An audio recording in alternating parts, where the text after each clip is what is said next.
Astra Travelers, and welcome to another episode of Tales of Teyvat, a Genshin Lore Podcast. Last week, we cleared the mist and entered Chenyu Vale as we discussed our favorite carp, Adeptus Fujin.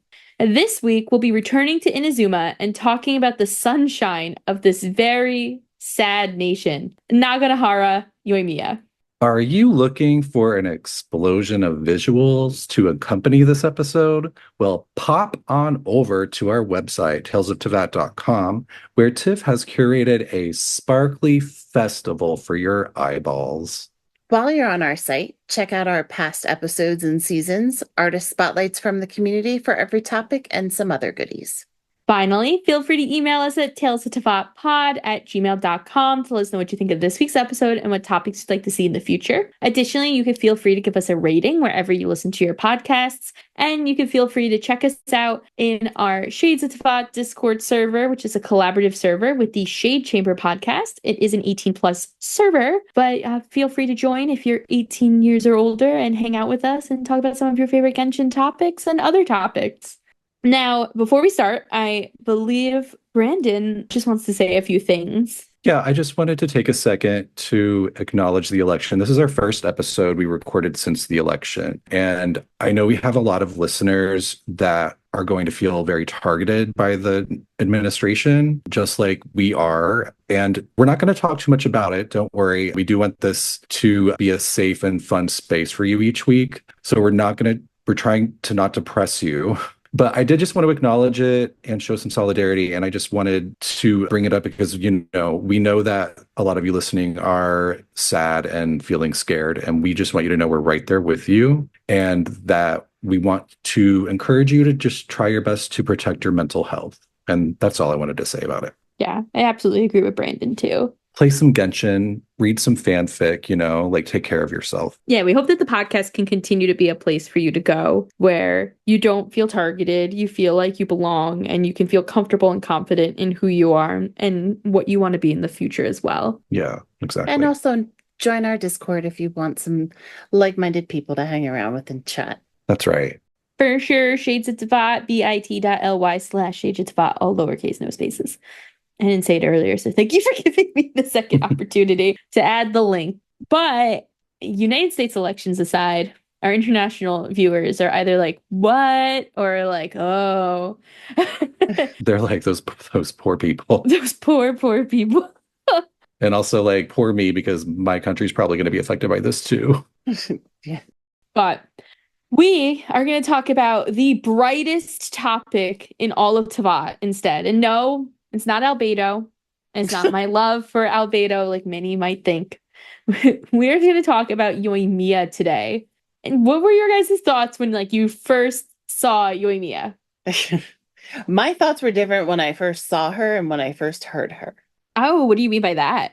I have titty envy of the fact that she has the slightest bandage that goes across her chest, and somehow the physics, I've always been in awe of jiggle physics in this game, but the fact that this woman is wearing basically a piece of tape and nothing's going anywhere, I was like, damn, imagine if that was real life. So I actually did some research into her outfit because I was curious what the bandages were. If she blew up her titty? Yeah, I don't know. But so they're not actually Band-Aids, which is interesting because I totally thought they were. And I thought that Kazua's wraps were also Band-Aids. So now I'm I feel like I got to go look up Kazua's outfit too. But it's called Sarashi. And it's actually something that's usually made of cotton or a linen. And it's made to wear under your kimono. Very specifically. So Yoimiya's outfit is considered a kimono. She's just missing parts of it. Yeah, it's a chopped up kimono. Funky kimono. Yeah. Funky, sexy kimono. But yeah, so she wears a sarashi, and that's a more of a traditional garment in Japan that you would wear underneath a kimono. So is that what Chi-Chi? I've always assumed the only one I've actually thought was bandages was Chi-Chi because she's a zombie and zombies wear bandages. I don't know. That would be a mummy. I'm realizing it as I'm saying it out loud, but it's always been the correlation that's happened in my head. But I wonder if that's not the case either. I mean, I think they might be Band-Aids. Is that considered a kimono though? Like what she's wearing? I don't know anything Chi-Chi? anymore. Yeah, because that's more of like, that's also like going back to more of a Chinese culture. Right. Oh, right. She's Leeway. Okay. So she's wearing mummy tape. I'm going with it. I feel better about it. Well, then what do we think of Kazuha? Like, I do think his arm is minimally still a bandaged. Because, like, there's an assumption that he has, like, a scar under there. Yeah, I would imagine that a samurai is going to get every once in a while and going to be so lucky. Yeah, I feel like there was, like, something with him, like, trying to, like, pick up Tomo's sword or something. Like, he'd been, like, hurt doing that. Or maybe from fighting back against the Ryan Shogun, but the bandages were there beforehand. Maybe I'm just thinking of fan canon. Maybe. We'll have to do another fashion episode. Yeah. Well, I did want to say one thing though about Yoimiya before we actually jump in and talk about her as a character. Do you guys know that the voice actor actually used to be a pyrotechnician? Oh, that's funny. Yeah, so Jenny Yakobori, who is the voice actor for Yoimiya in English, at least in the English version, she was a pyrotechnician for the Hollywood Bowl. Oh, that's funny. And so when Yoimiya's character trailer came out, I don't know if it's her trailer or her teaser, but you could see like her putting what looks like seeds into a bowl. Mm-hmm. And Jenny actually like came out with like a tweet series explaining what she was actually doing and how she's not eating something, she's building a bomb or building a firework. I think just like how funny. Well, your guys first. I know I took over the conversation with titties, as I do. As one should. What was your first thoughts of her? I love her. I think, like, I was like, this is a ray of sunshine. In the Archon quest in Inazuma, we learned that she's a bit of a troublemaker, and she's not afraid to break the rules if it's for what she believes, and it's going to help people. So she definitely won me over pretty quickly. B, were you fan of Yoimiya in the beginning? Yeah, my first thoughts on Yoimiya were, I love her look. I love her outfit. Like, she just seemed like really well designed. And when I heard her personality, I felt like they did a really good job of like pairing the visual style of her with her personality. Mm-hmm. So I just feel like it was a big win. I feel like they were really successful in achieving what they were going for with her. And I also thought like, Japanese 5-star Amber. Oh, yeah, that's true. Because she just reminds me a lot of Amber. But yeah, I do like that she was like, a part of the resistance and stuff. So she's like, definitely, even though she is super posy, she has that rebellious flair to her as well. Right. And so a little background on Yoimiya before we get into like our first initial introduction to her. But she is the like new owner of the Naganohara fireworks shop. Her father owned it before her. It is like a family namesake. It was developed what seems to be a century ago by the quote-unquote greatest pyrotechnician ever around, which happens to be, of course, her family member. But he, like this greatest pyrotechnician from a century ago, had made like a beautiful fireworks show for the Yashiro Commission, and they loved it. And from there, he was like, I'm going to make a business out of this. And now, years later, Yoimiya has just, I don't know, is Yoimiya taking on the business already, or is she preparing to take on the business from her father? She took it on. She took it on. It is hers. Yeah. Her father, who you can like go and talk to in Inazuma, he stands next to the fireworks shop. I guess he works for her now, which is kind of funny. Yeah, he does. Mm-hmm. He's kind of deaf. Very hard of hearing. Yeah. And he has been since she was a little girl. Like a firework must have gone off or something. Yeah, right. It had to be a firework, right? It's weird because like in certain places they imply that it's just from years of working in a firework shop. But there's one line somewhere that says that it was from a workplace accident. So I do think there was something specific that happened. But she says that when she was a little girl, she thought that like, and maybe this is part of the reason she talks so much, is because when she would talk to her dad would just smile at her all the time. And she thought that it was like him sort of affirming that everything she's saying is correct. So she would just keep talking because it was like, she felt like he was egging her on to keep going. And then she later realized that he was just always smiling at her because he couldn't hear what she was saying. Yeah. He had no idea what the fuck was happening. Here she is like telling her deepest, darkest secrets as like a 13-year-old. Yeah. And he's just like, that's nice, honey. Smile and nod. Yeah. Like, and But it's funny, like, that you see them interacting, though, and sometimes their interaction completely is just repeating the same thing over and over again as she's just yelling, like, no, not the mop. And he's just like, okay. Yeah.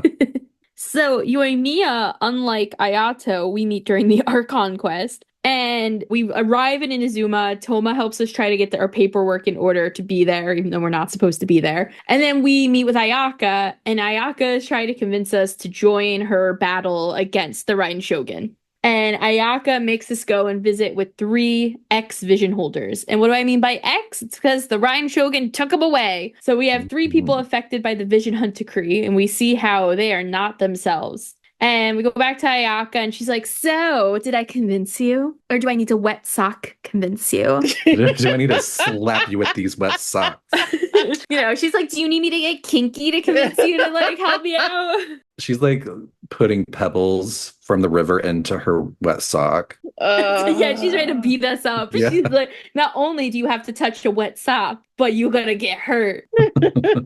So we're like, kind of like, don't hurt us, please. We agree with you. And we are here to help. And so Ayaka is like, great, you're going to first help us with our fake vision master. And we're like, what? And she basically tells us about Master Masakatsu and how he has been making fake visions for people. And so people who are vision holders have been getting fake visions and wearing them instead. So when the Tenryou Commission comes and takes their visions, they still have a vision technically. And they don't have to go through the effects that we've seen. So she goes, Master Masakatsu has been arrested and I need your help breaking him out of jail. We're going to go meet up with our friend at the Naganohara fireworks shop. So we head over to the fireworks shop, and when we get there, there's a woman literally getting ready to have her vision taken away from the Tenryou Commission. And a very quick reminder, the Tenryou Commission is one of the tri-commissions that run Inazuma, and Tenryou specifically is the one that Kujo Sara is a part of. They're the Millilith. The Millilith.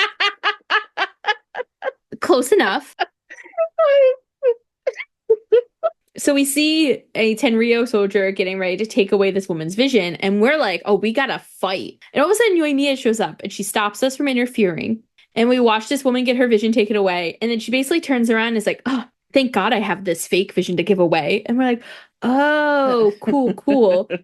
So we meet Yoimiya, and Yoimiya's like, I run the fireworks shop, and I'm here to help you with getting Master Masakatsu out of prison. So we go over to prison with her, basically. I kind of felt like we were Heizo going over.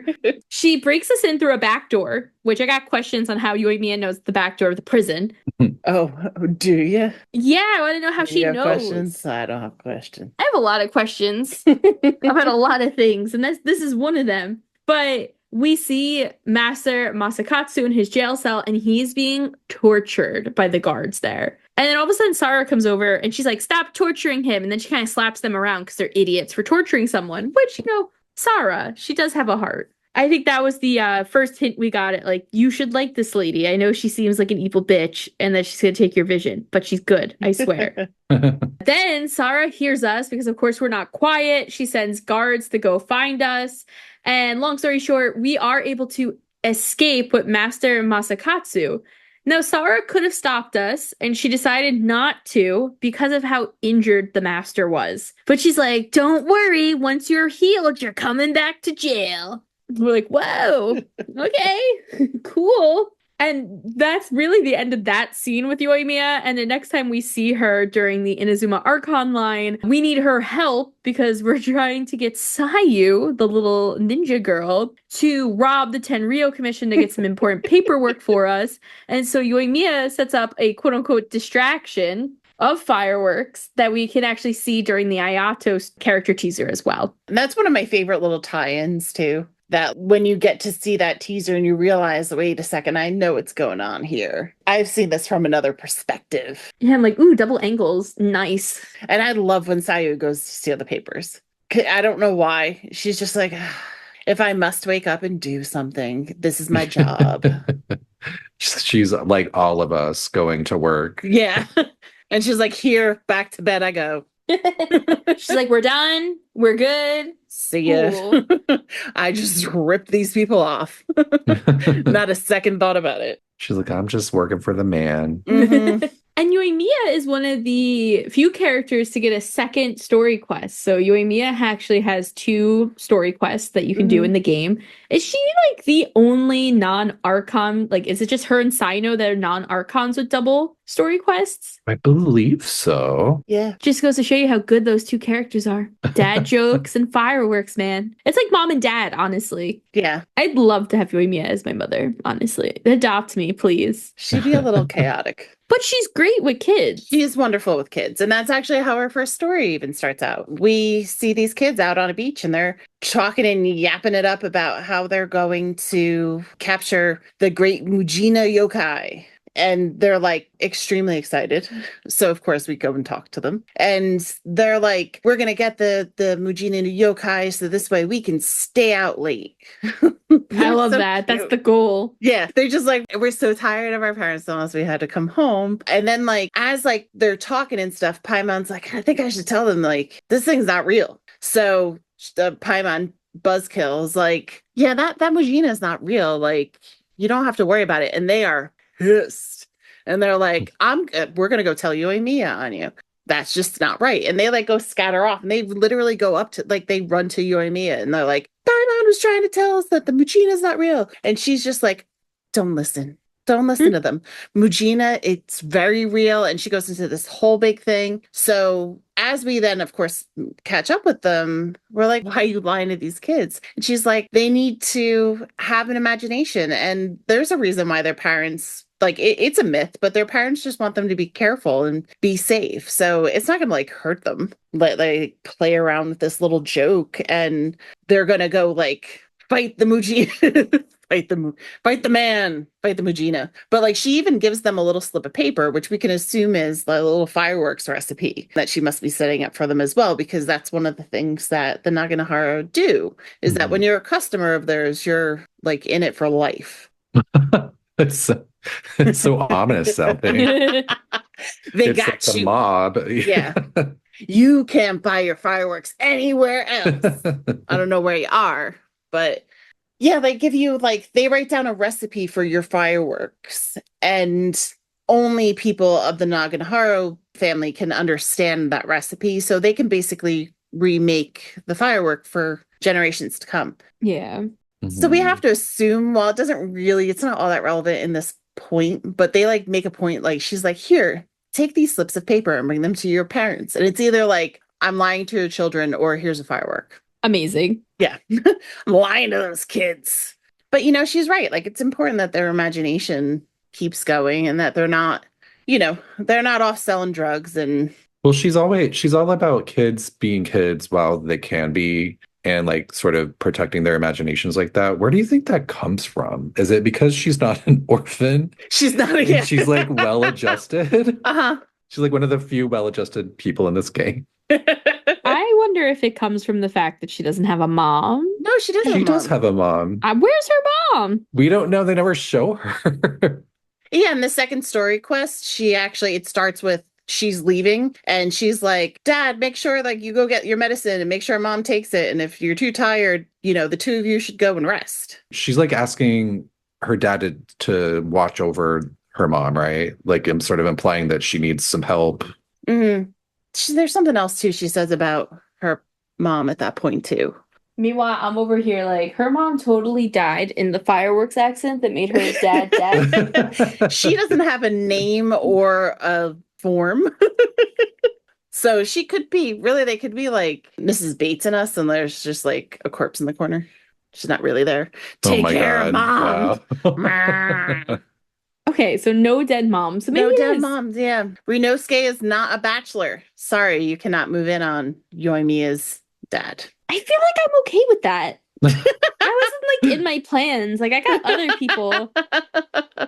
He's the perfect man for you, Feeny, because you could just talk all day long to him, including about Genshin, and he would never hear it. But see, unlike Yoimiya, that would give me a complex.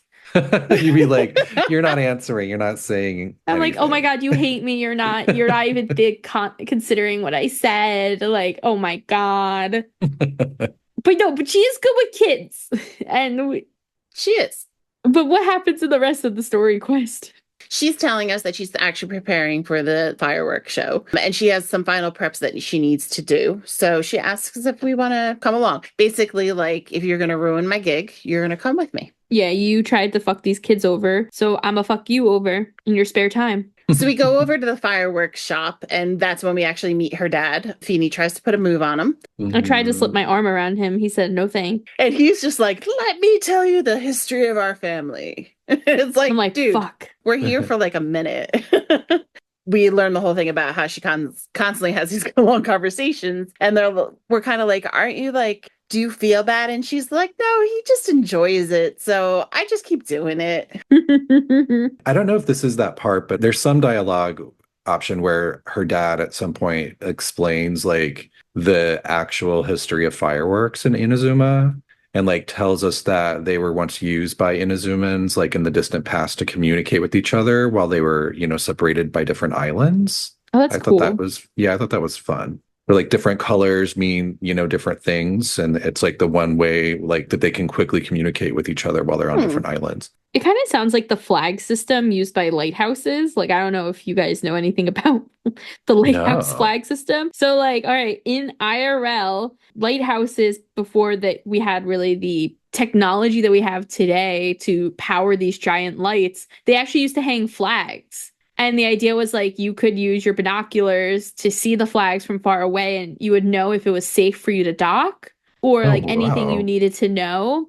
Yeah. So certain flags would be like, oh, dock is full, come again tomorrow. Or like I could be lying about what some of the flags mean, but like the idea of like maybe there were pirates, don't come here. Like lighthouses, they didn't have the power that we have now for these giant like crazy like mirrored lights that we use. So that was like their original play. And it's actually really cool because in Portland, Maine, this is my little nerd facts for the day. In Portland, Maine, there are 3 lighthouses because there is a bay there or a harbor. I don't know which one it's considered. But actually in the city of Portland, up on a hill is a 4th lighthouse. And it's nowhere near the water. And that was the one they used to use for flags because you could see it because it was up on the top of a hill. Oh, where you really couldn't see the lighthouses from far away besides that they were lighting the paths. You studying up for when you buy your lighthouse? Oh my God, stop. I would love to buy a lighthouse. I love lighthouses. I'm such a nerd for them. And I have tried to write like horror stories about lighthouses too, like haunted lighthouses, because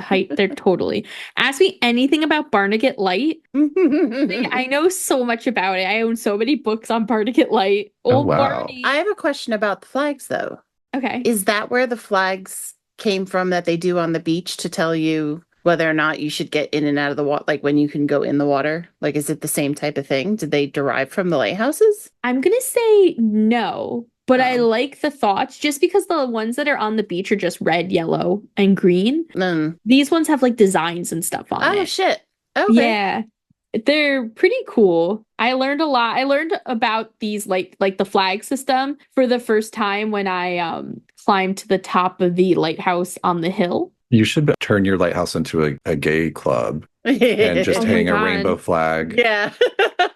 That would be and then so you'll fun. be able to attract all the twinks that you want to look at. Yeah. I know, like Dr. Ratio. Come here, come hither. But I also think it worked in vice versa. I think like ships could also have flags on them and the lighthouses could be like, pirate! Like they don't have like a safe flag. Not a safe person, damn it. I'm like, that's not Dr. Ratio. Who are you? I read a fanfic like that last night. Oh, Jesus. It was. Someone pretended to be Ratio and then tried to kill Aventurine. I'm pretty sure Ratio is the one that's not safe. Like, stay away from him. Wow. No, he's great, guys. He's scary. He's a beautiful, wonderful man. All right. He uses chalk. Oh. Oh, I see the connection. His whole weapon is chalk, guys. It all comes back to Albedo. Always. So anyway, back to Yoimiya. Flags. Flags. So while we're talking to Yoimiya, we hear a strange voice come out from a window. As one does. Yeah, which could have been her mom, but it wasn't. It was a dude called Sakajoro. He comes out and he's just like hiding and stuff like that. And we find out basically that he smuggled himself back into an Inazuma because remember at this point, the Sukoku decree is still going on. People can't come in and out of the country. There's a giant storm in the ocean. So he got out before the decree happened. And then he got sad and wanted to come back. Mood. So he like smuggled himself back into the country. Which is just funny. Like imagine you had to smuggle yourself back into your homeland. But then he's like, but I hate it. I don't like it here. Like, I want to leave again. This place sucks. Yeah. Just remember that Venti did it first. Smuggled himself into Inazuma. He actually did it second. But basically, we find out that Yoimiya is helping him out with getting a boat together because, like I said, once you're a customer of the Naganoharas, you're always a customer. We own you for life. So we also learned a little bit more. Like he's like, hey, can you also make me a firework too? Because I have this slip of paper. No. It's like, do you want to leave or do you want a firework? Choices. Yeah, do you want to leave or do you want to party? Yeah. So come into my lighthouse.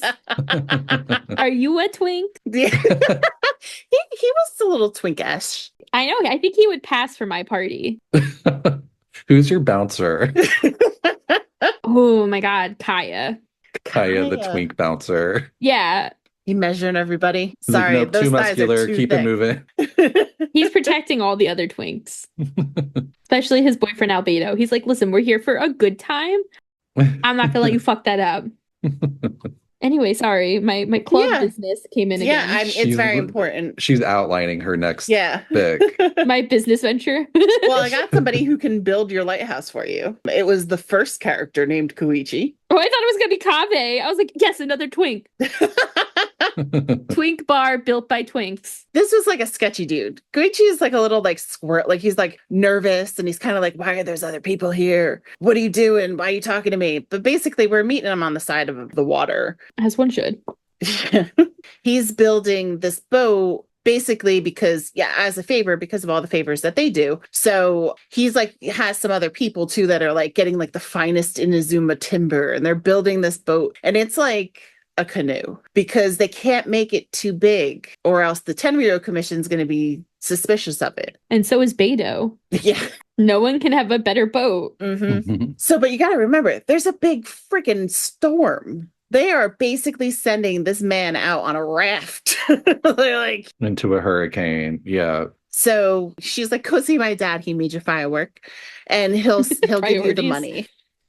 Because you got to remember, we're still through all this. She's like, I still got to plan the nation's biggest firework jam. Because this is technically during the Archon, right? Yeah, because the decree is still going on. Yeah, this is like one of the stories you're kind of like forced to play. Yeah. Mm-hmm.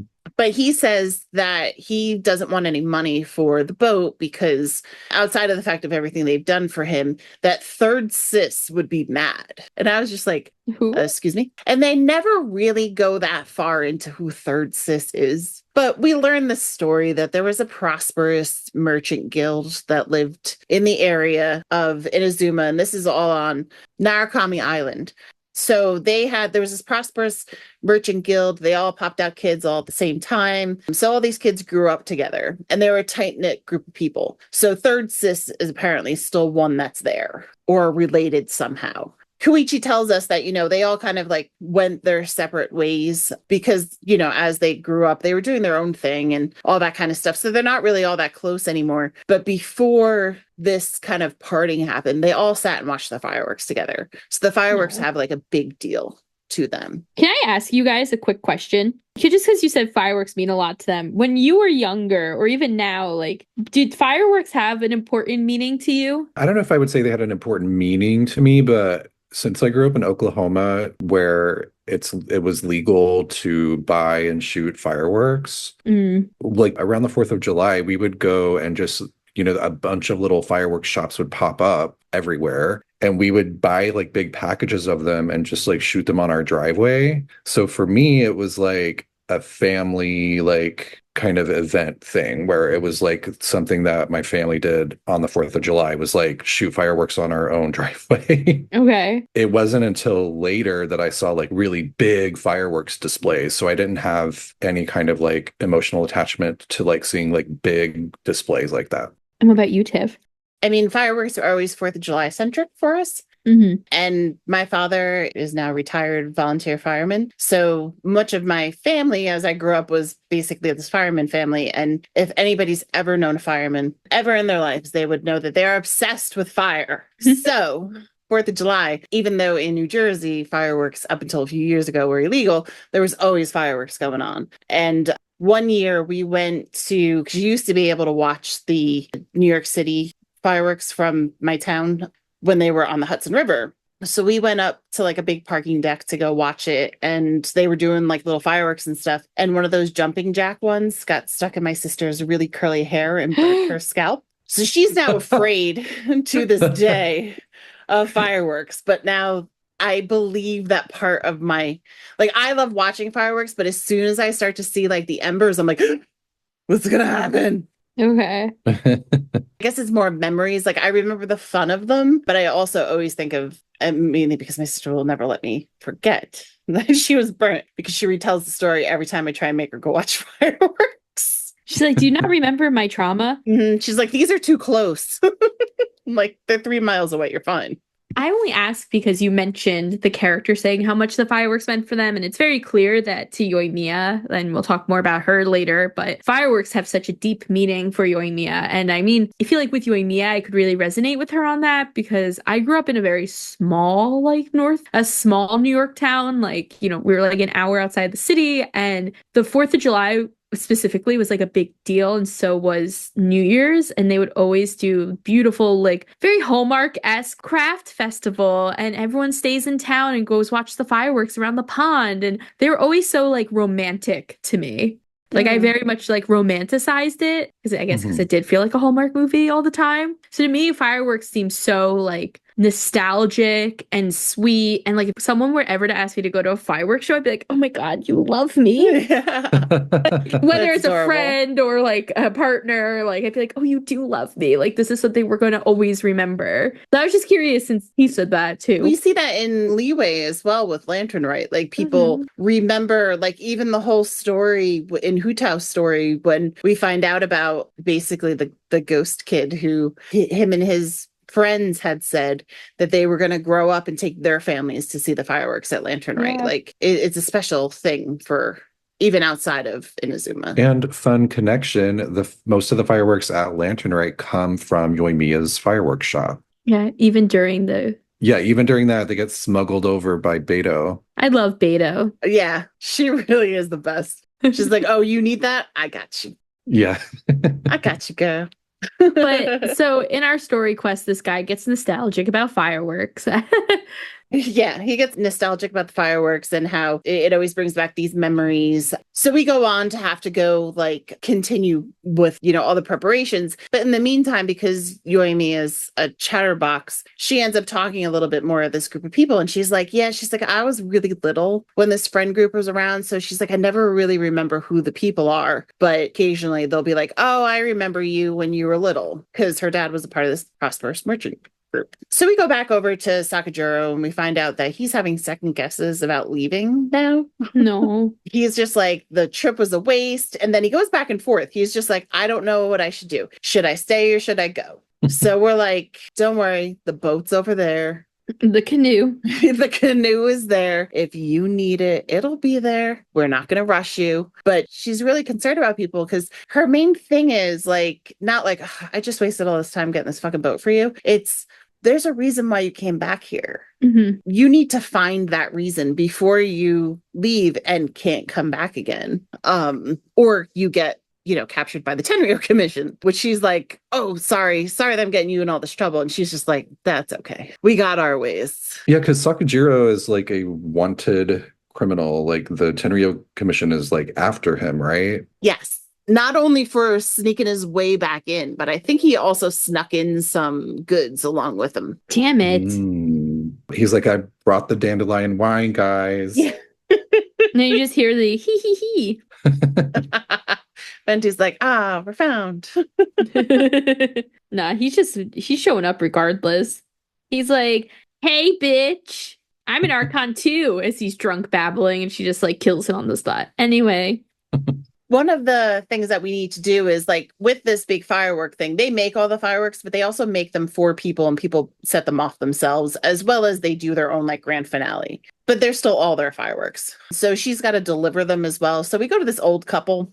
It's probably in Kano Village because I feel like that's where all the old people live. And they're telling us how their special fireworks is that he proposed to her 50 years ago and it's their 50th wedding anniversary. Yeah, she can't wait to see the fireworks again, all this stuff. So it turns out like, because everybody's got loose lips, they mention Sakujiro and they're like, oh, he's back. We're like, wait, you know him? And she's like, yeah, our son used to be really good friends with him. His name is Keisuke. So their son Keisuke was really good friends with Sakujiro, and they had like a big fight and stuff because they're like, at first they're kind of like, maybe we can help you with this situation. But then we're like, oh, but we can't, because when Sakujiro left to go, he wanted to explore and go find the worlds, Keisuke was like, I need to stay here because this is where my life is. And he joined the Tenryou Commission. So they're like, we can't get involved. Of course he did. He's like, I'm a couple. It almost reminds me of those two characters at the end of the summer event in Simulanka, where like one of them was like wanted to run around and see the world, and the other one was like, but I can't leave, but I want to. But then they end up in Fontaine in a box, which sounds morbid. I was just saying, it might be worse. Depending on who you ask. They're toys, so they were in a box. The clarification. They are toys, I swear. So we end up going back over to the fireworks shop, and deaf old dad tells us that Tenryou Commission was there, but Sakujiro was able to escape. But he's like, they were talking and I couldn't understand them. I don't know what they said, but nosy ass fucking neighbor that comes out of nowhere is like, oh, I heard them. It was Keisuke, and they went that way. I don't know why. It's not funny at all, but it cracked me up because I was like, you nosy ass bitch. You're just like, here, I'm going to tell on these people. I feel like the neighbors are just used to him being deaf and having to relay information to Yoimiya. So they're like, Yoimiya, this is what happened. She's like, oh, thank fucking God you guys were here. So we follow the trail basically back to the beach. We run into the Tenryou Commission and we're like, let us through. And they're like, no. And we're like, well, now we're going to have to kick your ass. And they're like, oh, no. I like how I tell stories of fights in this game. Completely accurate. It is. We get through this group of Tenryou Commission people and we go and we find Sakujiro on the ground, and Keisuke like is over him basically. Like they've obviously been in a fight and Sakujiro's not doing too good. And we're just like, fuck. Yeah, we're like, man. He's like, I only came back because I felt lost. And, when I heard about this Sakoko decree, I was just like, this isn't right. And I need to see if my family's okay. And Keisuke's like, I mean, I know I joined the Tenryou Commission and this is my job, but I didn't sign up for this. Like, this isn't what I wanted to do, but I'm a copper and I have to do it. And that means that you need to go to jail.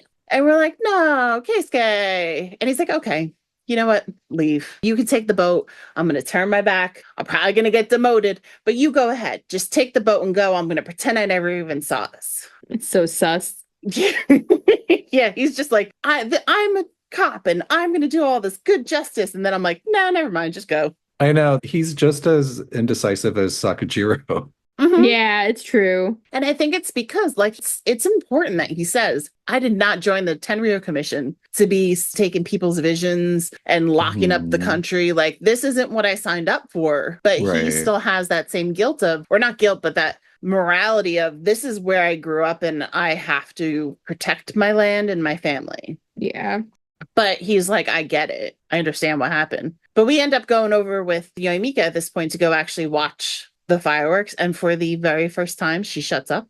Poor Yoimiya. She is quiet. Like, she's not even answering us. There's like a beautiful little cutscene. We see them watching it, but then we also see Sakujiro on his little raft and he's watching the fireworks and he knows that, Keisuke had something to do with those fireworks still going off. And it's basically because Yoimiya made that already for Sakujiro.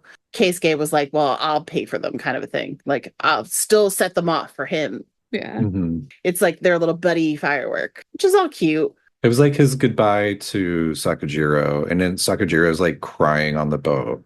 Oh. And then he's going to be crying more because then we never see him again. Because his boat immediately gets wiped out by the storm. Do you think that's what happens? I don't know, but they don't tell us, and it's really upsetting. Yeah, like, is he dead? I'm sure Beto found him, and everything is fine. He's one of those characters that I wish, and maybe he did, and I just totally missed it. So, travelers, if anybody did see him come back or ran into a random NPC after the whole Inazuma thing is over, please let me know, because I would love to know that he's alive. But the fact that this ends with just like, she's just like, fireworks mean so much to me, and here's a slip, so you're a customer of mine, and I'll always make this firework for you. Those big ones in the beginning were all for you. And then it's like, and then it's over. And it was my first thought. I was like, but what about the guy on the boat? Yeah, did he make it? Did he make it through? Because they make it sound like it's like a feat that Beto gets through. They do make it sound like that. And here he is on like 5 sticks of wood. But Toma did it. Toma sailed from Mondstadt on a raft, presumably, to find his father. So if Toma can do it, anyone can do it. True. It would be nice, though, if he did show up again, though, right? Oh, yeah, absolutely. You see him in, like, Sumeru. Like, oh my god, he joined the academia. Even if, because since she does have the second quest, it would have been nice if it just started out with, like, hey, I'm going to go on a trip. And I'm going to take this guy with me because he's already made it across all the oceans. Or, like, I run into him. I think it would be awesome if there's some kind of Beto event and we find out that he is one of the Crux fleet members. Yeah. Oh, and they're nice. Like, they have a little story of like, yeah, we found the remains of his boat outside of the storm and he was stranded. So we took him on board and then he just kind of stuck around. Or maybe he's over at the archipelago. No. Well, who was it that got lost at sea? We talked about him in the Rue episode. Got lost at sea and we assumed he ended up in the Golden Apple archipelago. And I know it's archipelago, but I refuse. I think it's the captain that we run into on Surumi Island, who's like from the Adventurers Guild. Oh, yeah. I believe it's him. There's just a bunch of hilly trails over there that used to be Inazumans. Oh my god, stop. It's so I don't like to think about the morbidity of it all. You don't like the dead people side? Get used to it. I know. It's like, stop playing Genshin then. Yeah. Because as this story goes on, as some other stories, it's the same type of thing. You could even go back as far as Lord of the Rings and Star Wars. The stories always start fluffy and then they get terrible. It's just death, destruction.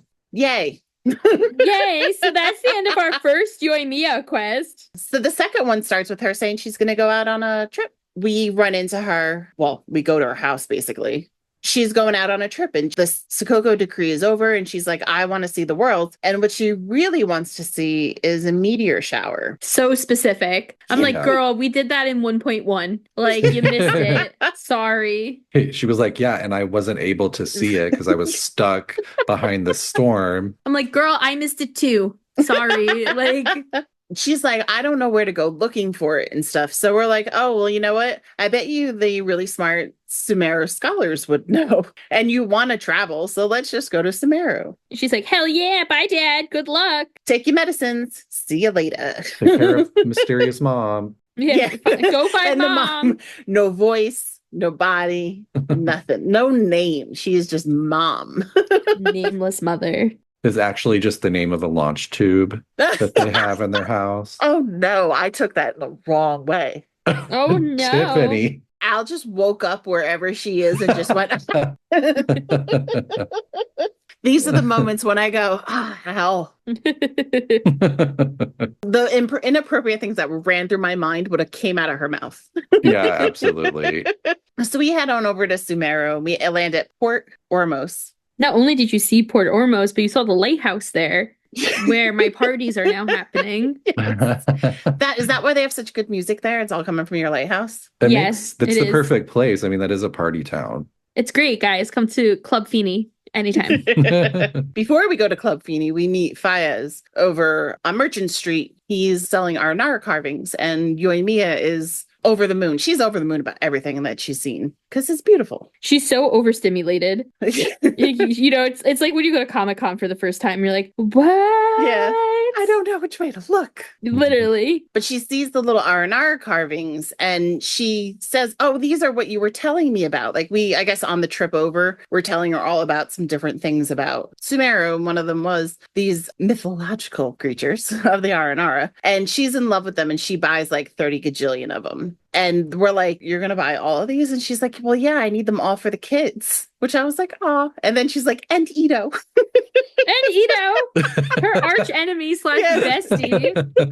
So the fireworks shop not only sells fireworks, they also sell knickknacks. And one of the knickknacks that they sell a lot of times is for Itto's beetle battles. They sell like little knickknacks that are used as the prizes. So she's like, this is going to be great because this will be a prize for one of Itto's battles. So she brings back her Aranaras and she even says like she's going to put them in the window and stuff too and give them to the kids. And then we're like, okay, well, let's go over to the academia. Like she's like jaw on the floor and she's just like, I don't know if I'm dressed right to go to the academia. She's like, my kimono, it's not good. She's like, are they gonna like look down at me? We're like, there's no like dress code. And she's just like, she basically is like, they're gonna think I'm stupid. And I was like, this poor girl. She's so worried. Girl, when you got a titty out like that, you don't need to worry about nothing. Facts. Right, Brandon? I mean, it works for me. So she's like, you know what? I don't feel right. So we're like, okay, you hang around here. We'll go into the academia. And basically, we need a smart person that belongs to a school that Tiffany cannot say. Ritawas? Ritawahis. They need a Ritawahist sage. I was like, why couldn't it be one of the ones? I don't know how to say any of them, actually. I was going to say, why isn't it one that I can say? There's none that I can. You can. Spontamod. Okay. I could say Spontamod. But that's mainly because it sounds like spumoni, which is an Italian dessert. And Amurta. Amurta? Amurta. Amurta. Okay. Amurta, yeah. Amurta. There's been a murder. No. That's Tignari's. Tignari's a murderer? You know what the worst part is? Is that's totally a fucking joke Sino would have told. You're in Amurta. A murder. You better be safe out there, honey. Someone call them Millilith. Just because you said Sino. Back in the first story quest, I did not mention this, but as we're talking about the boat, and we're saying like, well, that's okay. We're going to help you out. Like, it's our duty. And Paimon says, you can say we're in the same boat. Oh my God. And I was like, I wish I knew if that was the first Sino joke. But yeah, Paimon has a Sinoism. No. Even then, it was like foreshadowing. Yeah. So we have to go find a smart person. And we're like, oh, but you know, the last one that helped us is over here and Layla's somewhere else. And all of a sudden Nahita's like, well, why don't you ask the smartest person in this country? I'm here, bitch.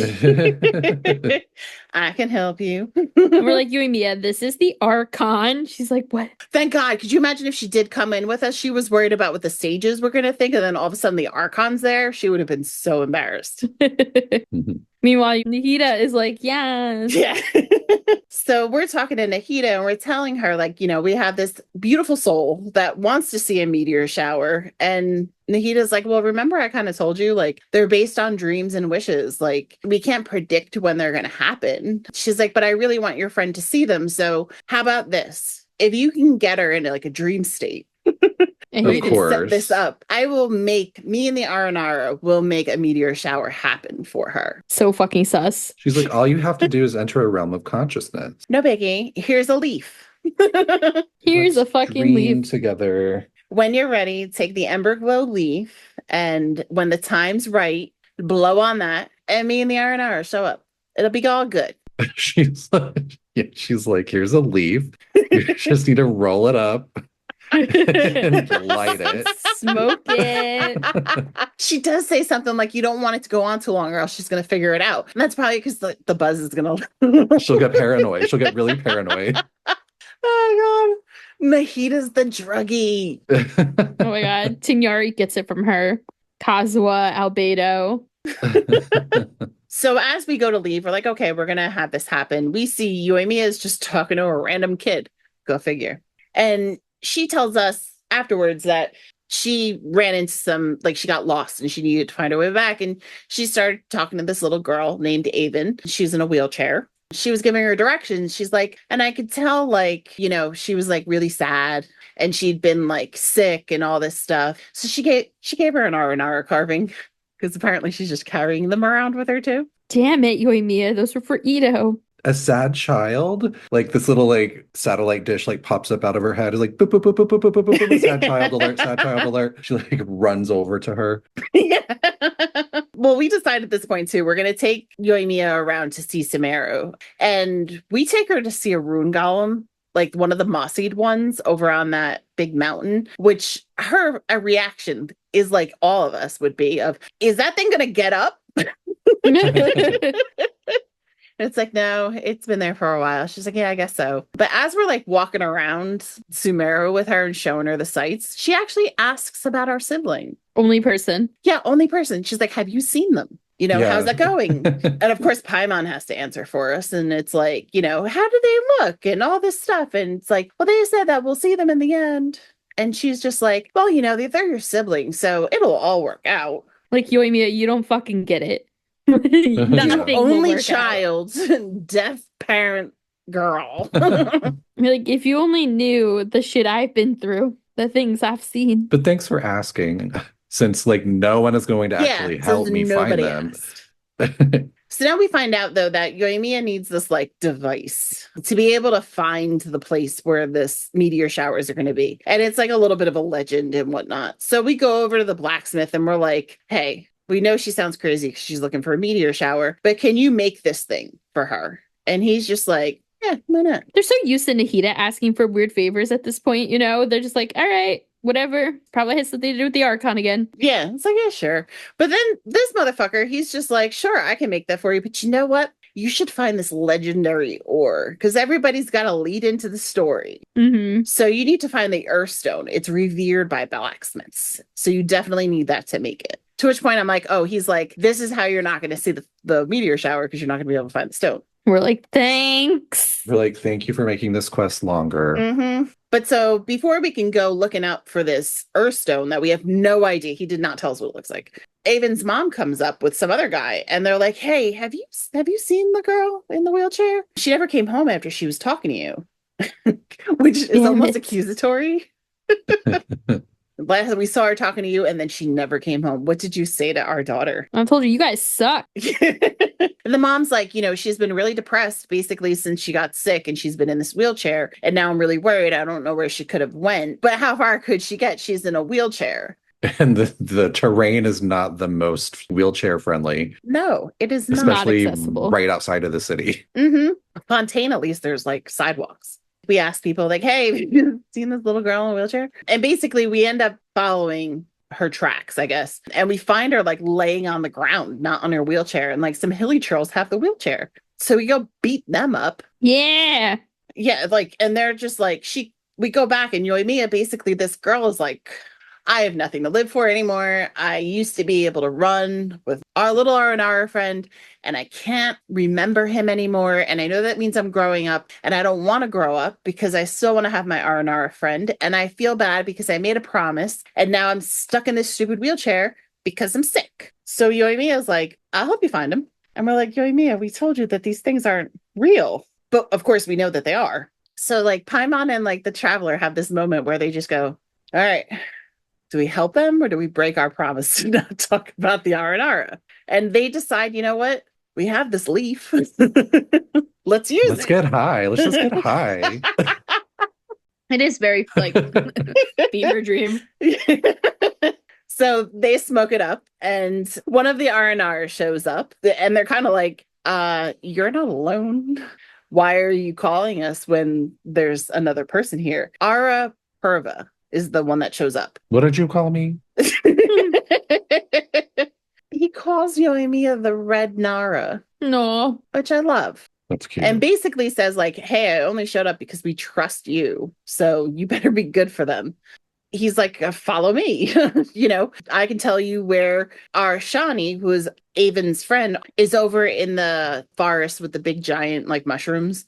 So we're like, we're going to go over there, and we get there, and all of a sudden Avon's like, oh shit, I can stand. And she stands up and she starts running. And we're like, okay, I guess we're in the dream. Like, God damn it, when did this happen? Yeah. So now we're like running after her, and we're following this like flying object that leads us to this blue stone. So we're like, hey, it's the Earth Stone. Now, basically, we're not like that. Yoimiya is like, it's the Earthstone. You found it. And we're sitting there going, how does anybody know what the fuck any of this is? You people are all crazy. So Avon's like, I'm putting my hand through it. And she walks right through it. So now we're like, well, I guess we got to go follow them through this fucking portal. But it's a dream, so whatever. So they go, and our Shani's there, and it's all cute. And Avon's so happy to see her Arnara friend. And there is a time when Yoimiya talks like an Aranara and basically does like, it's like, she's like, that's what they talk like, right? Which is not. So he's like, it's okay to grow up. Like, it's going to happen. It's not because you got sick, but you can, always remember me basically until you forget about me. And she's like, okay. And she feels better about it and stuff. And then Avon's like, thank you, Yoimiya, for helping me out. I really want to help you be able to see the meteor shower. And all of a sudden, she pulls this blue round lens thing out of her chest. And Traveler and Paimon are like, oh shit, I thought we were out of the dream, but I guess we're not. I guess we are still in this. Yoimiya sticks the boob lens onto her eye and goes, that's the perfect place over there to go see the meteor shower. So we're like, bet. We all head on over. And all of a sudden, meteors show up. But they're all coming out of the ground, and they're these giant stars. And Yoimiya's like, let's jump off the fungus. So we go with her, and we land on this like star that's floating everywhere. And in the end, like, she drops off of it, and she's just like watching all these meteors, and she's so happy. And Traveler comes by and picks her up on the glider, and Paimon and the Aranara are carrying the girl in the air, which is adorable. Then they kind of like all wake up and they're like, oh, okay. They're like, can I get some more of that leaf? Yeah, I want to use this everywhere. But it is beautiful. It is. It's very beautiful. And then Yoimiya's like, I knew it was a dream the whole time. Because they're like, we're just trying to pretend like it really was real. And she's like, that's okay. She's like, I know it was a dream, but you know what? That was the best gift I've ever gotten. So thank you. And she's just so like, she's so stoked by the fact that we tried so hard to make it not like it was a dream. But, I feel like nobody's done anything nice to her. Yeah. Well, she's also inspired, I'm sure, because I think she wanted to see a meteor shower to find inspiration to create a new firework. So yeah. What better way to find inspiration than not to just see one, but to ride on top of a star as it shoots through the sky. I think the scariest part too is like, you've never told Yoimiya that it's going to be a dream. So I'm like, damn, did she figure it out? Or was she just willing to do all this? Yeah. The rule troublemaker in her, was like, rah! Yeah, she says at one point, I just felt like we would be able to jump on it, so I just did. Note to self, don't bring her to major battles. But now Avon's back in her wheelchair, but she's so happy. She remembers her Aranara friend. Like, everything is like all nice. And Yoimiya gives us there was an Aranara carving that looked like her. She gives us that one. So this way, to anytime we look at it, to think of her and to remember the fun times that they had. But as like a little forward thing, recently the heated birthday event was going on, and there's a beautiful cutscene at the end. Unfortunately, if you didn't do it, it's over now. Wow. We will link the cutscene. Unfortunately, it's not voiced, but we will link the cutscene on our site, though, so you can see it. But Avon's in it with her Aranara, and it's so cute. It was a nice little touch. Throwback. What would have been really good, too? If Sakajoro was in it. Nah. We could have known if he was alive. But Yoimiya not only has like these 2 story quests, but she's actually in a ton of the events as well. Curious how popular this girl is. She's happy. That's why she's popular. And she's got her titty out. Of course she's popular. Yeah, and she's so social. It makes sense for her to be involved in everything. So prior to the Iridori Festival happening, which is the first event that Yoimiya is a big deal in, she actually has a voice line about her new bestie, Klee, and this is before even meeting Klee, that says that, wait, you said there's a kid in Mondstadt who's good at making bombs? Now, they aren't much different than fireworks. So in other words, she might be a genius. Oh, I'd love to meet her. But isn't it dangerous to let children play with explosives? Don't the people of Mondstadt worry about that? Don't the people of Inazuma worry about it? You've been making fireworks since you're a baby. I know, Klee is just Yoimiya, like 10 years ago, basically. So we get to see Yoimiya again in the Hues of Violet Garden event, which is the Iridori Festival. And so the Iridori Festival is when Inazuma has opened its doors. Nothing is closed anymore. They are letting other nations come in. And so they actually invite some artists and creators, for the most part, from other nations to come in. So we know Shinsho gets invited as an author. Albedo gets invited as Calx. Venti sneaks in, but then it's like, I'm a bard! I'm here! I'm a bard! I'm Amanda! I'm Amanda. I sing. And so when Albedo shows up, he gets off the boat with Klee. So he's brought Klee as a dependent because apparently you could bring someone with you. Why Albedo thought bringing Klee to an event that he was like a secret artist at was a good idea, I don't know. Because at this point, Albedo and Shinsho have never met, even though Albedo does the art for Shinsho's books. But they also may have met before, they just don't know each other's pseudonyms. So Albedo is Calx in this situation. People don't have enough names in the game. Like, let's make some others. Yeah. We take Klee and we run into a little boy and he shows Klee some of like the local cuisine. And then while with this little boy, we run to Yoimiya. And because Yoimiya knows all the kids and all the kids love her, he's like, this is my new friend, Klee. And then Yoimiya's like, oh shit, hi Klee. Oh, hey Traveler, hey Paimon. And we decide to go shopping with Yoimiya for books. And they're trying to sell us at a 20% discount Flowers for Princess Fischl. And Klee is like, oh, I know Fischl's story. And Yoimiya, kind of surprised, looks at her and is like, you've read this book? And Klee's like, no, I just know. Like, I just know this book. And at that point, Klee is kind of like, oh, these people are all selling things. Like, this is so cool. And Yoimiya and Klee decided they are going to create a book about Dodoko's adventures. And that they're going to then sell it at the Iridori Festival. And Klee's like, hell yeah. Albedo taught me how to paint. I could do this. I'm like, oh man, Albedo, your skills better be good. And Klee and Yoimiya lock themselves away in the Naganohara fireworks shop. They don't let us come in because they don't want us to know the storyline, which is a little rude. We only introduced you guys. And they create this book on their own. And then we have to go coerce Yai Miko into letting us get it printed in time. And Yai Miko's like, how can I say no to this cute little face? And I'm like, do you mean mine?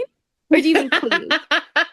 Who are you talking about? And so Yoimiya and Klee do get The Adventures of Dodoko published and sold at the Iridori Festival. Later on, Yoimiya also shows up at the Akitsu Kimodameshi event, which was our ghost hunting yokai event with the yokai made out of the paddles. So in that event, you had 3 rounds of like activity that you participated in. And in each round, you could pick a partner. And Yoimiya was one of the partners you could pick in the second round. Really don't learn anything about her except that she's still willing to party. She has no fears. She's like, oh, that statue did move. Okay, cool. Meanwhile, Paimon's like shitting her pants. And I'm going to skip the bigger event that she was in. I'm going to come back to her Fontaine adventures in a minute. She was most recently involved in the iridescent Arataki Rockin' for Life Tour de Force of Awesomeness event. I'm sorry. I don't think I heard about that one. What was it called? Oh, it was really great. It was called the Iridescent Arataki Rockin' for Life Tour de Force of Awesomeness event. What was that? Oh man, I feel like I'm talking to Yoimiya's dad. It was the Iridescent Arataki Rockin' for Life Tour de Force of Awesomeness event. I'm sorry, I couldn't hear you. The Iridescent Arataki Rockin' for Life Tour de Force of Awesomeness event. Oh, that one. That one. So we're back with Marco Meatball, who is our musician friend from Fontaine that is finally putting on his music show, a music festival, whatever you want to call it, that we were supposed to do way back when with Jinyan and Childe, when we were working with our little paper ninja friend, that got canceled. Now that everything's done and Inazuma has its open borders, he's able to throw this party over in Watasumi Island. We get to see Itto and Paimon rap. It's great. So Yoimiya shows up just in time for the end of the event over in Watasumi Island, and she actually comes with Toma, which I got questions about her and Toma hanging out. So Toma makes a comment while we're talking with them that he's really happy that this event was planned because it meant he got to see us. And Yoimiya's like, you hear that? That's Toma actually complaining that you don't come and visit us enough. Toma's like, well, like, yeah, that's true. Basically, he's like, she's right. I just didn't want to say it. And she ends up saying something about how the event is based around or inspired by the dogs of war, and how there were dogs that were being used behind the scenes to help fight the war. I'm not going to get too much into it. And Toma kind of giggles as she asks about it. Toma gives like some basic information on it. And she's like, yeah, that's real far-fetched. And later on, after the show, you can talk to the two of them as NPCs, where Toma's basically like, I don't know, like, I don't really think I'm good at art, but like, I can knit, but is that really rock and roll? And Yoimiya goes, not with that attitude. And she says, you could knit sweaters with rock and roll in big letters, then give them to everyone to wear. So, she's hyping Toma's artistic abilities up in the corner. That's so cute. And then we could go to her big event, which did happen before the Arataki Rockin' for Life event, which was her trip to Fontaine when she was involved in the Roses and Muskets event. So she's everywhere.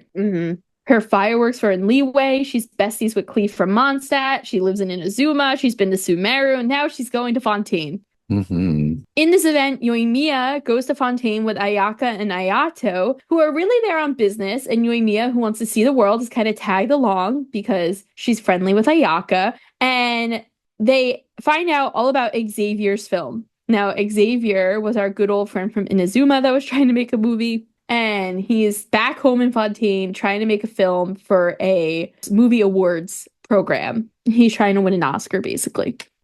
And we find out that all of his funding has fallen through and he needs help. So we volunteer. Ayato and Ayaka volunteer to be in the movie. Yoimiya volunteers to be an assistant. And at that point, they just need a director and they go and ask for Rina. They also have Chiori, who is originally from Inazuma, who grew up with Ayaka and Ayato, who is doing the costume and makeup for it. And there's a lot of really fun little quirks that come from this event. One of my favorite things we learned is that Ayaka and Yoimiya took time away from the movie to go diving together and to go watch the Ice Wind Dancers together. So they're off on like a little date. Do you think that Ayaka took her shoes off? To go diving? Oh my god, I don't know. Because Fremenade probably wears his shoes diving, but they're probably meant for that. I don't know. Even ice dancing. She was just like, I bet you I get these socks nice and wet. Ew. I'll show you a dance. She's like, I'll freeze my shoes. She can literally make ice like come out of her feet. She can. And so, very long story short about this event, there's a lot of drama. We find out that someone is trying to sabotage the event. And the movie we're making is based off of like a book, and the book inspired a murder. And there's a lot of drama. But Yoimiya is a cool assistant. And Yoimiya actually distracts this one guy. She's like, oh, come help me get the fireworks out of this like house. And then when she goes inside, a shot is fired and she plays dead. And we learned that she's like a really great actress. Playing dead. Yeah, I mean, that's hard. That was like her CSI moment, like her Law and Order moment. She was like, I did it. It's a rite of passage. Every actor ends up as a dead body on a Law and Order. My cousin was a dead body on Criminal Minds. Oh, really? Yeah, my one cousin. I have two cousins who act, and they're not.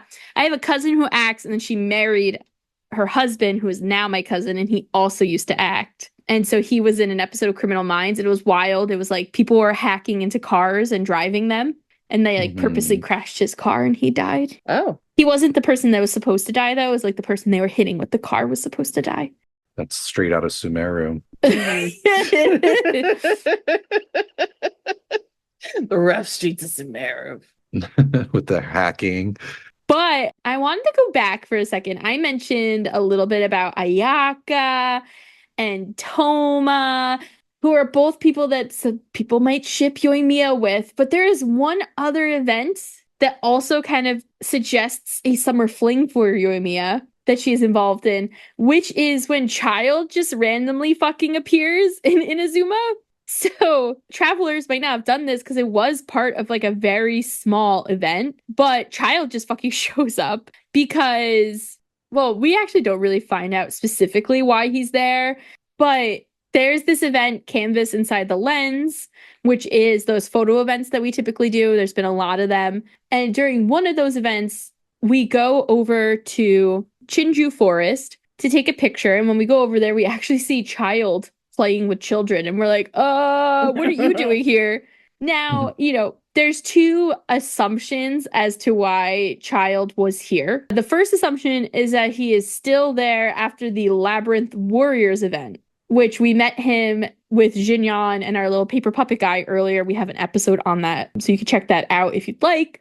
The other idea or the other concept of why he might be there is because he is looking for Scaramouche, who is supposed to be getting the Electro-Gnosis. So either way, he shows up in Inazuma and he's playing with these kids, and the kids love him. He's trying to also find presents for his siblings because he doesn't want to leave Inazuma without souvenirs for them, because we know he's a doting older brother. And he's very specifically looking for an Onikabuto, which is the giant purple beetles that Itto uses, for Tusser, which I'm like, weird. You're going to bring a beetle home? Like, of all the fucking things to bring your little brother, you're going to bring him a beetle? Weird.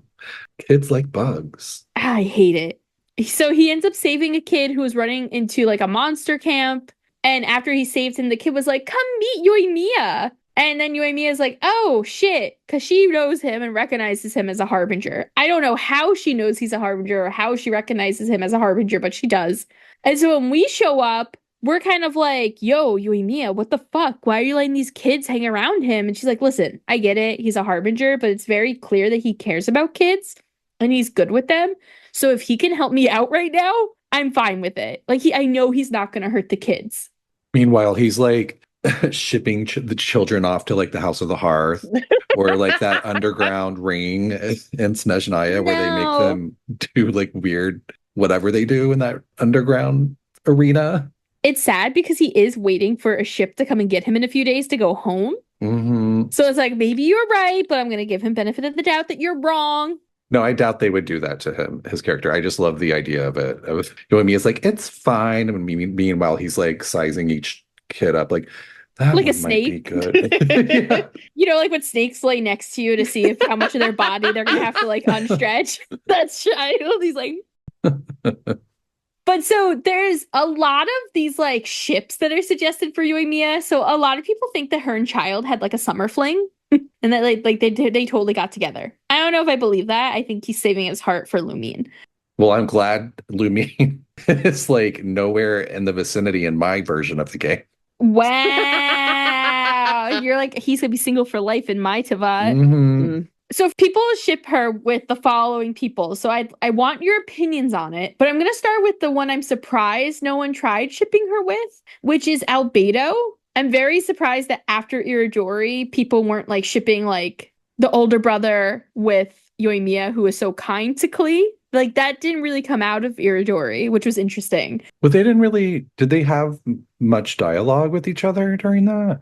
Not a lot, but first off, we know that doesn't fucking matter. Like shippers, myself included.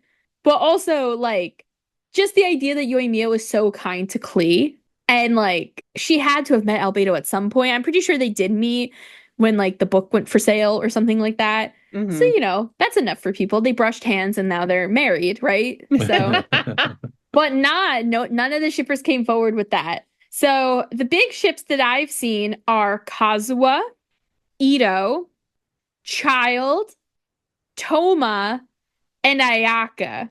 Mm. What are your thoughts on these ships? I like her and Ayaka.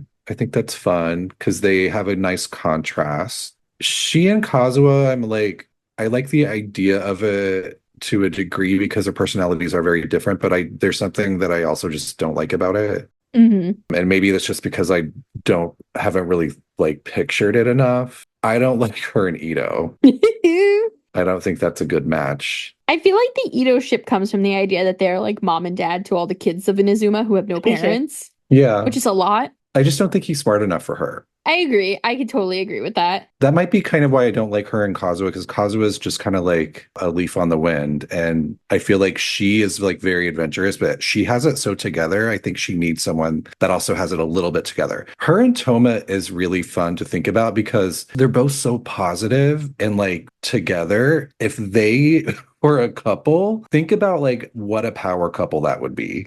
Like, I kind of hate it because they would be too perfect. You know what I mean? Yeah. I also, though, with Toma and Yoimiya, I like it aesthetically, first off. Yes. Like, they would look good together. But I like the idea that, like, Toma also is kind of a bad boy on the inside. Like, he does all these secret biddings for the Kamisatos, and like he's known like to be the person that you don't want to fuck with. And so I kind of like that Yoimiya, while she's this kind sweetheart, has this rebellious side and has this like daredevil side of her. And I feel like her and Toma could create a lot of chaos together. I think that'd be so fun. I feel like they would work really well together. Yeah, and I feel like there's some implications outside of, I mean, obviously in the Arataki Awesomeness event thingy, you see them together, but like even I think it's with the second story quest when she's talking with the dad, she talks about like, well, you know, I could go with Toma, but like, cause he's traveled all over the place. And hey, remember he brought us back that wine from Mondstadt and like all this stuff. Like he's like, you know, he's doing all this stuff for the Kamisatos, but he doesn't forget about her. And they have really fun voice lines about one another too. Oh, they do? Yeah. So Toma's voice line about Yoimiya is she's so easy to get along with, super straightforward, just says whatever she thinks. Oh, and the Naganohara fireworks are just incredible. You should take every chance you get to see them in action. On that note, here, have a coupon. So where do you get these coupons? I don't know. I've never been offered a coupon, so I think she's getting some secret discounts. But then Yoimiya's voice line about Toma is basically, I can go to him whenever I can't settle a problem, and I know he will figure it out for me because he's a D1 yapper. So first off, her calling him a yapper, it's a lot. Yeah. She's basically like, he can talk his way out of anything. I know. I kind of want Toma to be her gay best friend. That would be fun. So I came into this really shipping Yoimiya and Kazuha. And then, like, after doing all the research for the episode, I was like, oh no, I think I love her and Toma together. Plus, she doesn't she say something about Kazuha? Like, I forget what she says about him, but it's very kind of like, yeah, like he's very poetic and kind of like deep, and I'm not into that in a way. Well, yeah. I remember reading it and thinking to myself, oh, she doesn't really care. Mm-hmm. She said people with no worries like myself speak plainly, while those with many cares often speak of ancient poetry or the scenery. They talk of flowers and birds, winds and moons, but never about the reality that confronts them. He's got quite the tale to tell, I'm sure. Yeah, so she's kind of like, he's too deep for me. I don't like that. I can't date a poet. Yeah. He's too damaged. You know who I think is a really great match for her, and I have thought this for a long time, Kaya, because then you still get the connection with like her and Klee. And I think her personality would be like really like a really fun contrast, but also complementary to Kaya's. Where they're both kind of flirty. Yeah, he's definitely flirtier, and he's very like secretive and behind the scenes, and she's like very to the point and up front, and she's very social, and he kind of hides in the shadows. Like, to me, their dynamic would just make a lot of sense. Oh my god, could you imagine them being at Angel Share together when because Kai is known to become a yapper when he's drunk. Oh, she would ask him so many questions. She would get him talking. And then they start making out. She'd be like, so how do you feel about me really, Kaya? Yeah. And Kaya would be like, well, I think that this kimono is really beautiful on you. And then there'd be like Rosaria in the corner tapping her long fingernails like, this is the time that I get info from Kaya. Just stop sucking face. Yoimiya's like, suck it, bitch. You're just jealous. Yoimiya like holds up a sparkler to her, and she like hisses and backs away. Now, I will say there is the Ayaka ship, of course, as well. And so Ayato has a voice line that can kind of make some inclinations about Ayaka and Yoimiya, as well as Yoimiya going to Fontaine with them. But Ayato says, the fireworks store owner. Yes, a most spirited young lady. The Kamisato clan is on rather close terms with her. She's around the same age as Ayaka, and the two get along very well. I trust her direct and outspoken disposition won't lead Ayaka astray. Ayaka has always been staunchly true to herself ever since she was a young child. I almost feel like that puts Yoimiya with Ayaka more than Ayato. Yeah, that's what I was saying. You're kind of saying? Oh, okay. Yeah, so Ayato has a voice line that is suggestive of Ayaka and Yoimiya. Gotcha, Oh my god, Ayato, he deserves to be single, unless it's Toma. Or Yaimiko. I was going to say, or Yaimiko. I don't know. The Yaimiko thing still really susses me out. I don't know. Now, speaking of power couples, damn. Mm-hmm. Like literal power couple. I also wanted to talk about some of the other just general relationships that Yoimiya has with people. Like you guys have both mentioned, she's super social. And so a few people that she has closer ties with, Beidou is one of them. She loves Beidou. She works very closely with her to send the fireworks to Liyue, even when there was smuggling involved. And once she even made the crew a boat-shaped firework, but when she set it off, she scared the shit out of the entire crew, except for Beidou. She's totally sus about Yaimiko, like not a fan. She spends a lot of time with Itto, and she refuses to let Itto beat her. And since Itto is so competitive, he's like, this bitch, like she always wins. She's always proving me wrong in front of the kids. Yeah, he's like so jealous of her that the kids like her more than him.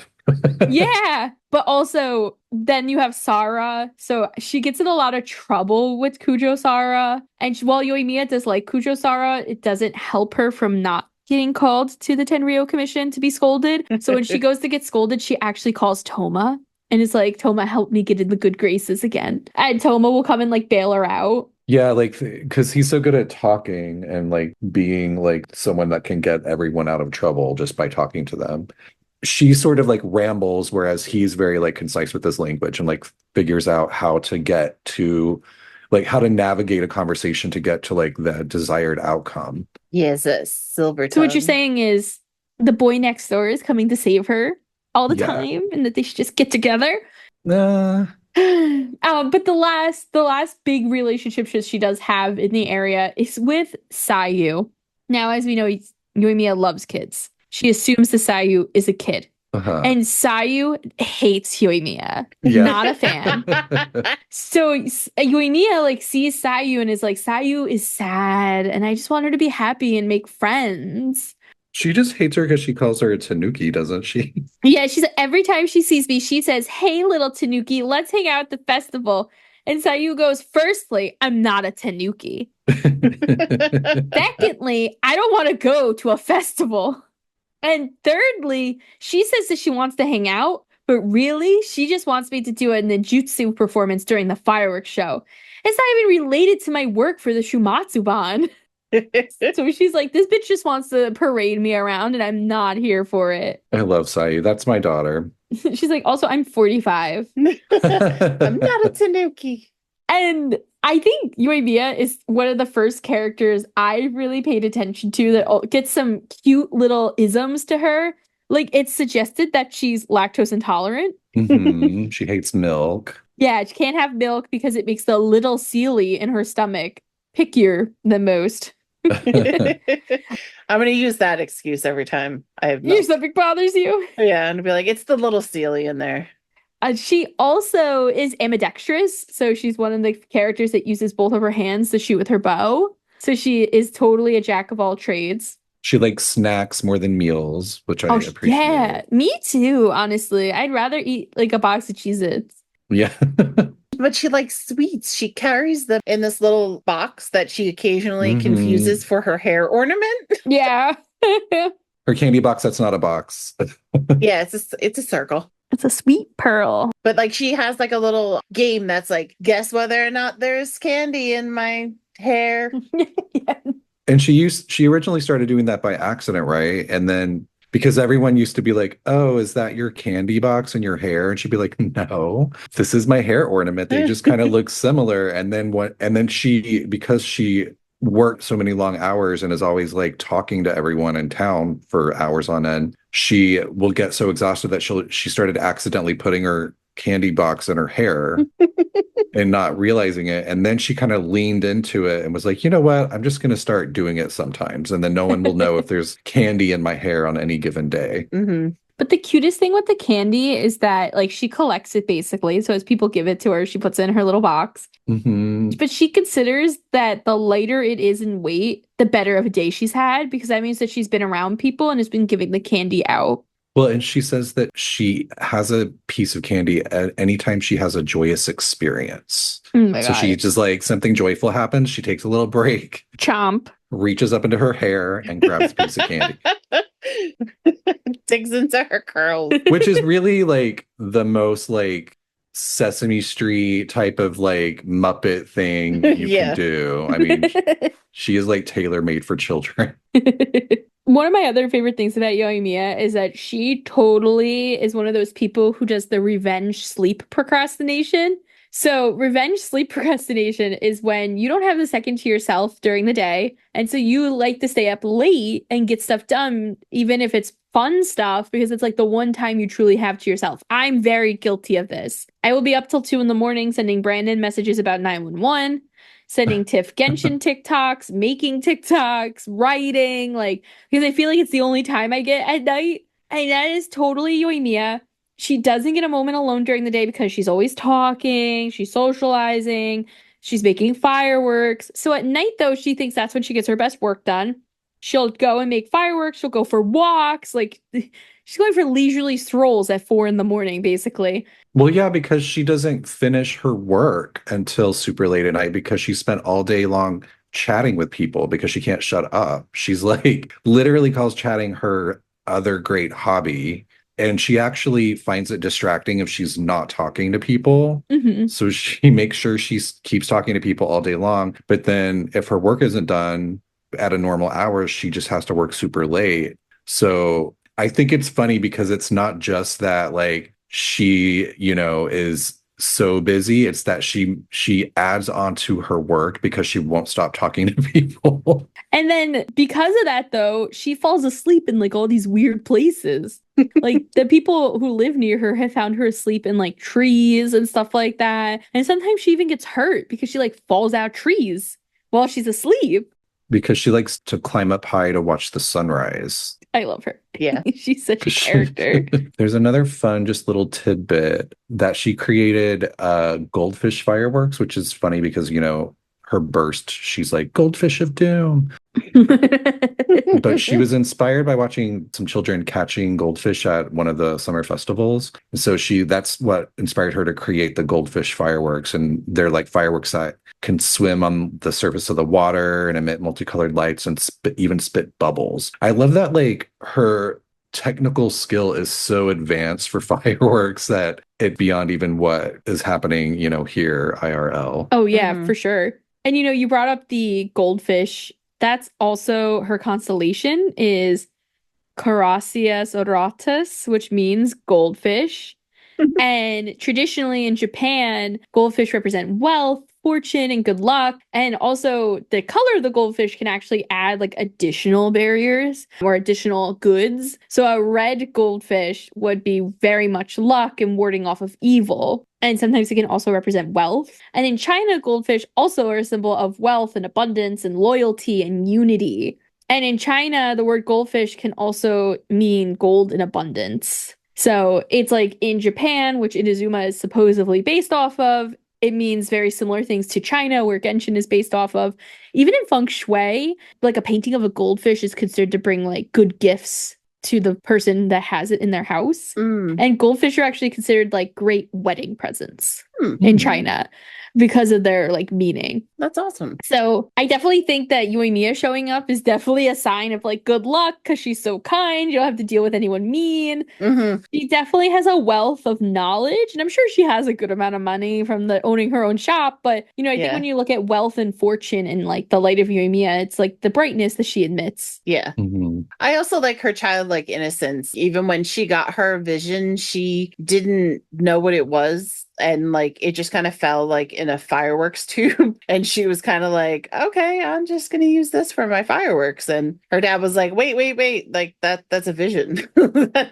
that's not something that you blow up. Yeah, wasn't she using it as like a flint? Yeah. And then she just left it in the storage room and her dad was like, what the fuck is this? Yeah. And she was like, I don't know why I got it. I guess the gods like fireworks. Yeah. I mean, who doesn't like a good firework? So many characters that are like that too. Like, oh, I didn't think this was a big deal, but I guess it is. Yeah, other ones were intentionally trying to blow it up. She was just like, oh, I'm going to use this as my fireworks. Yeah, very practical. She got very lucky because she didn't get it taken away. Oh, yeah. During the Vision Hunt decree. And we originally think it's because of like her job, but it's basically just that she was like fucking around and hiding it and keeping herself in the shadows, similar to Toma at one point. Yeah, I'm sure she would have been on the chopping block sooner or later. She showed a little side boob over to Sarah, and Sarah was like, all right, let her go. Yeah, you get a pass. For now. I also want you to know that I actually did like a little side boob pat with that too. I was like, oh, there you go. There's another fun little tidbit that kind of ties into the way that she gets along with children so well. But there's this old folk song that the children have sort of misconstrued. So the song goes, the rainbows become fireworks and they my wishes know. My wishes rise into the skies and through the night they show. And they have decided that that means if they bring something shiny to Yoimiya, she will make a firework for them. And she plays along with this, like she actually does it, which I'm sure adds to her, long hours every day. Yeah. How many fireworks are she making for the kids? I know. I mean, she has to be constantly doing it, right? And sometimes they'll bring her something that is like too expensive and she's like, oh no, let's go find where you got this. You can give me something else instead. And then one of her nicknames is the Queen of the Summer Festival. And she earned this nickname the same year that she took over as the owner of the Naganohara shop, when she was asked by Ayaka to incorporate the Raiden Shogun's house crest and the fireworks show that year. So this was like her first year running the show, and she did this like really crazy display where she used like an angling trick so that there were fireworks like all throughout the city, but if you were looking at them from Tenshukaku, they would line up in just such a way that you could see the crest from where the Raiden Shogun was, and it was super impressive. And that's sort of how she got that nickname and like kind of became like the new fireworks it girl. Do you think she also did that, like, while she didn't agree with the Sukoko decree and the Vision Hunt and everything like that, she still respected A as the Archon? Do you think she did it that way to be like, well, I'm going to show the emblem just to Tenshukaku, but not the rest of the people in Inazuma, not to like piss them off? Well, I don't know, because I don't know how long ago she took over. So I don't know, like, if the Vision Hunt decree had started yet. You know what I mean? Right. Because I also kind of saw it like that, though. Yeah. Well, even if it had, I mean, that's a good point, because, yeah, she would want to impress them, but also, like, not create a scandal for, like, the people that are in the resistance. I mean, it would almost be like getting in their good graces covertly. Yeah. While she's, like, working on the sidelines to stop them. It's also fun because her nickname is the Queen of the Summer Festival, and she's born on June 21st, which in like the northern hemisphere is the summer solstice. So she's like, I was born and the summer became. I was born for this. That being said, though, Kirara is here with our mail. And we do have a few messages to answer this week. So our first message comes from MJ, and they said, what do you think is your easiest or most fun weekly boss fight / trounce domain? Easiest would have to be Dvalin. Okay. Ajdaha. I don't know what you people always been talking about. What? Shut up. I'm kidding. I was like, shut up. You don't think he's easy. No, I fought that dude once by myself, and it was when they made me. And that was it. I'm tied between Childe, and it could be because we've just done it so much. And wait, is a Pep a weekly? Yeah. Yeah, or a Pep. You find a Pep easy and fun? Yeah, well, I like watching you die.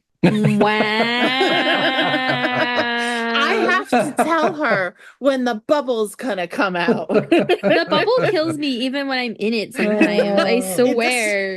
The game is swears cheating. that the bubble has taken her character and expelled her. I've been out of yeeted. it. I have been. You're too full of hot air, Amanda. I know, I'm the worst. I would say I like Childe the best. I think it's a lot of fun. I think we've done it a lot with friends. We've played a lot with different like teams and like just fucking around with it. Mm-hmm. But because of that, he's pretty easy too. I have a lot of fun with it. Even though I think Dvalin's the easiest, I think the most fun is Signora's. I like Signora too. No, I have trauma from that. I can't like it. You know when I started really liking Signora's is when I built up Makuki. Because you just put Kuki constantly doing her little hula hoop of doom, and she just constantly heals herself, so you don't have to worry too much about getting warmed up or cooled down because she just keeps healing herself. Yeah, that makes sense. I also wanted to say that I don't find this boss fun, but the narwhal, I love the music. The cut. Oh, yeah, music. that one is like beautiful to watch. I hate that one. Yeah, I hate fighting him, but I love it. It might be second to Azaha. Yeah, the actual combat part is kind of annoying because you can only hit it when it comes down. It's almost like the stupid Weenut one. But it's so pretty to look at and it's so interesting and it always makes me think a lot about the lore because doesn't it say like its subtitle is like visitor from the far end of the stars or something like that? Yeah, something like that, yeah. And just the imagery of it, like when it swallows you and it switches to like dubstep. Well, I'm just saying like the images of like where are you? Yeah, it's true. But the dubstep is so good. It is. Like I jam in there. I hope they play it at the concert. Yeah, me too. It also just really makes me think about what the primordial sea is. And is it in fact the Sea of Quanta? It's not. So Tiff hates this one now. You just 360 Tiff. I always think of when I'm in there though, I'm like, the primordial sea is just an entire glitter bomb. Yeah. Yeah. It's like a bathtub glitter bomb gone wrong. Somebody hung out at Lush way too long and just bought way too many bath bombs. Or then you throw them all out at once. Yeah. You want to like throw them out and you're like, man, I'll just try these real quick. Yeah. The narwhal is just like a rubber ducky in Alice's bathtub. Stop. Why do I love that? But MJ, thank you for your question. Thanks, MJ. Our next message comes from Clovis, and they said, hey, I've been listening to Tales of Teyvat for half a year now, and I have a question. If you could choose some characters to kiss, marry, and kill, who would they be? I love doing fuck, marry, kill / kiss, marry, kill. I feel like we need a whole episode to do that. Like, that can be one of our specials, too, didn't we? We definitely talked about it once, but I'm going to tell you right now, I'm killing Totore. Is he count? Is it only playable? It didn't say, so I'm killing that motherfucker. Okay. Dead. I'm also going to kill Gold. Oh, there you have to choose one. You can only kill one. Can't I get like 3 for each category? Brendan, you have more than 1 for everything. Yeah, you can do 3, but it has to be 3 for each one. Nobody can ever just pick one. No. I'm going to kill Dotore. I'm going to kill... Wait, I need them in sets. Oh, so I'm going to kill Dotore. I'm going to marry Albedo. And I'm going to kiss... Oh, it's a hard one. Sino. Okay, that's set 1. Then I'm going to kill Gold. I'm going to marry Tenyari. And I'll kiss Childe. I know I can't marry that man. Then I'm going to kill Nilu. No. I was kidding. I'm going to kill Azar, the Grand Sage. Okay. I'm going to marry Kaya. And I'm going to kiss Dreamworld Kari Bear. Oh. He's so cute. Yes, he's cute. I'm going to kill Goru. Oh my god. I know. Poor So all Goro. your surprise. I am going to marry Riceley. Ooh, a good one. I need my cake. And then I'm gonna kiss Shenhe. Ooh. I wonder how she would react to being kissed. I mean, as long as I don't take the ribbons off. I know, but I feel like she'd be like, whoa, love. She'd need an ice pop all of a sudden. It's